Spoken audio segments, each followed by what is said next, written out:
নারীর সবচেয়ে বেশি ভালোবাসা যে পুরুষ পেয়েছে, নারীর সবচেয়ে বেশি রাগ, অভিমান, ঝগড়া, খুনসুটিও সেই দেখতে পেয়েছে।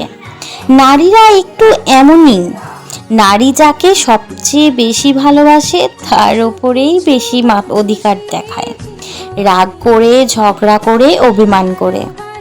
নারী সফলতার প্রতিমা হয়, আবার রাগের উপমাও হয়।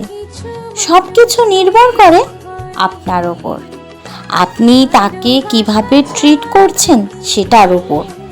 স্বাভাবিকভাবে পুরুষের তুলনায় নারীদের বেশি মুড সুইং হয়, তাই নারীদেরকে বুঝতে পারা একটু বেশিই কঠিন। আপনি হয়তো বলতেই পারেন, সব কিছুর পরেও আপনি কেন সেই নারীকে সহ্য করে যাবেন? রাগ, অভিমান, জেদ আপনারও আছে।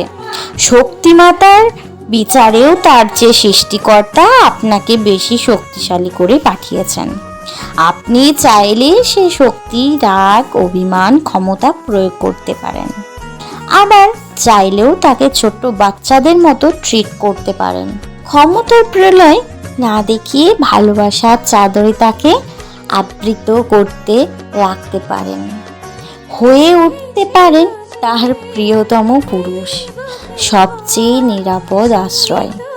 বুদ্ধিমানরা তাই করে, কারণ তারা জানে নারীর ওপর রাগ, অভিমান, কঠোরতা দেখিয়ে নারীর কাছ থেকে সব কিছু আদায় করে নেওয়া যায় না।